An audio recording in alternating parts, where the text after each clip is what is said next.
employees that work for the Crowns do incredible work each and every day.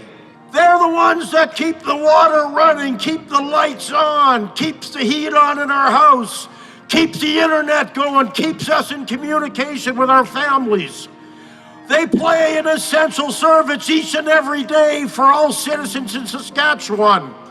So if they are respected by the population and the communities, then why don't we respect them as a government? I also want to remind everyone that the one power that you have that they cannot take away from you, it is your solidarity.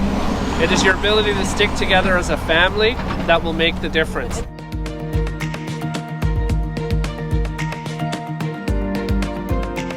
We take on big fights, we challenge the status quo, and we challenge employers. And I don't know that our members in Saskatchewan felt that we'd actually taken on those kind of fights. We have thousands of members in Saskatchewan, 5,000 of which work for Crown corporations, 6 of them provincially regulated and 1 of them federally regulated. And don't forget, we're in a province where predominantly people are right-leaning. People are supportive of the government in place. Premier Moe was, in fact, the most popular premier in the country.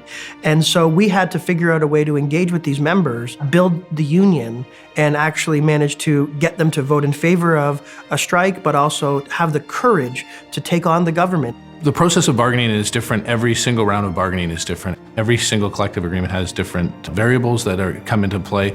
Well, the biggest part that was unusual was the fact that the government really instituted a mandate and interfered with bargaining. So we're bargaining with 7 Crown corporations that all make money and are profitable, who want to bargain fair collective agreements, but the government put in a mandate of zeros and didn't allow the corporations to bargain freely like they normally do. So it happens a lot in public sector bargaining that the government interferes, but in this case, the government kept taking a position that they weren't interfering and that the corporations could bargain freely, but they really couldn't. The government mandate was that everybody had to take 2 years of zeros. And the complexity of that in bargaining was that SaskTel was the only year that had a current expiration of the collective agreement. So the other years, the zeros were behind the other 6 groups. So there was a different dynamic there, but ultimately we realized that the government wasn't going to back off of those zeros. We want to be able to, really talk this through with you guys. Bargaining is really about getting to a solution that makes sense for our members and talking through and finding ways to get a good, fair collective agreement. And that requires conversations. Sometimes those conversations happen in small rooms, sometimes they happen in big rooms. And in this round of bargaining, that's really what took place. It was different in the sense that the government mandate that was there, but also we had to find innovative ways to get the corporations to find the increases we needed to make sure our members would get off the street and stop the strike and stop the lockout. So we'll see. I'm just going to try to rattle the branches and we'll see what happens. But Chris is right. And so, by the way, whatever you want to do, I'm there. Yep. Just so we're all clear. I didn't fly in to be an ass. I didn't fly in to try to push you. That's not my style, trust me. As a matter of fact, as mad as you all are, so I'm good. Don't worry about me. Look, the government was guilty of neglecting the responsibility to lead. I tried to get a hold of the Premier. I requested a meeting with the Premier and he refused to meet. So it's the fault of the Premier that we had this strike, because you can't settle a dispute unless you have conversations. And clearly the government was in control and the government dropped the ball. We reached out to the Premier, Ministers Hargrave, Ministers Morgan, requesting meetings to deal with this impasse, because the parties are all in sync when it comes to the outstanding non-economic issues. See, so the only thing that's really left is the government's mandate, which makes absolutely no sense here today. It was extremely stressful. Our bargaining committees, obviously, there's a lot of stress. Our bargaining committees have the livelihoods of 5,000 members in their hands. They take that job very, very serious. And they were stressed. They wanted to find a solution. We had people who were ready to go back to work. We had people who were ready to fight. You have to weigh all of those issues and find a solution. And so it was very stressful. And those phone calls were difficult to have, but it was also the reason why we were able to get out of the deadlock and beat the mandate. We're at the 11th hour of the deal, and this is how small committees get together with the local leadership and try and find a way to get to the Usually it's money. In this case, it's money and a little bit of contracting out language, and that's where we're at. Well, the Sunday afternoon that we were settling was an extremely stressful time because we had bargaining committees in other groups that were satisfied because of the fact that the zeros were retroactive to them. They weren't actually having to go back to their members and say, you got to take zero this year and next year. So our committee was really not happy with the way things were going, and they felt like they wanted that solidarity to continue amongst all of the 6 groups. And so we had to continue to show SaskTel that we as a group were willing to still fight, even if those other groups got a settlement. And frankly, we were willing to fight. So we're here at Prairie Mobile Communications, one of the SaskTel dealers.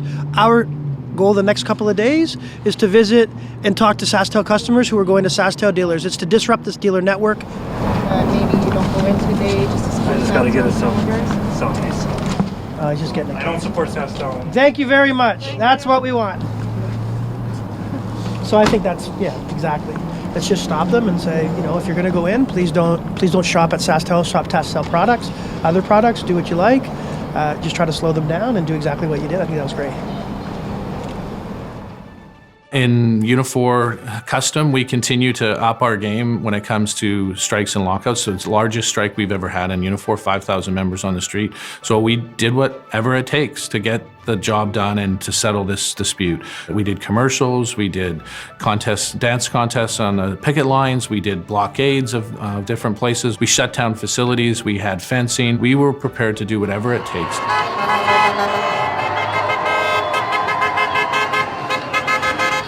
The rally that we threw on the Friday was frankly unprecedented in Regina. We put 2,000 people on the streets. I think that's a very conservative number. It could have been very well almost 3,000 people. And that many people would have had to come from far and wide. We brought buses in from Saskatoon. There was people in from Yorkton and other places. Unifor's not going away. We're strong. This is just the start of what's going to happen if you don't get back to the bargaining table. And, you know, there's no question in my mind that that was a pivotal day where the membership felt good about it, but I think the companies watched out their windows as we went past their places, and I know for sure that Premier Moe was getting messages while he was overseas on his trade junket, that he was seeing that things were not in control. This wasn't business as usual, and that messing with Unifor was probably not the best idea he ever had. I think I have something that will make you it's similar or as the same as the 2%. That night, things started to happen at the bargaining table. The next morning continued, and all that next day, we ended up getting a deal with Sask Energy, then getting a deal with Sask Power, getting a deal with Sask Water, and it just kind of continued to happen after that. Once we got a deal with SaskTel, everything fell into place. An extra family day, which is 0.4, so 2.8 extra over and above the mandate. So we killed the mandate. When we got the deal done with Sask Power, one of the sisters who I've known for years on the bargaining committee, Tracy, just looked at me and said, "Can I hug you?" Those are always the most important parts of why I do this job, because when you're bargaining and all the stress of everything else, when people recognize the hard work that everybody is doing, and they're relieved and they know that they got a fair collective agreement and they're happy about the fact that they took on this fight, that's why we do this job. It's why we get up every day. At some point, brothers and sisters, this dispute will end. And when you march back in there, you'll march back in there stronger than ever before as a family, and they will never be able to break you. This has been an incredible experience for our members in Saskatchewan. The leadership of our local unions, I think, are feeling more engaged to their union than they've ever felt before.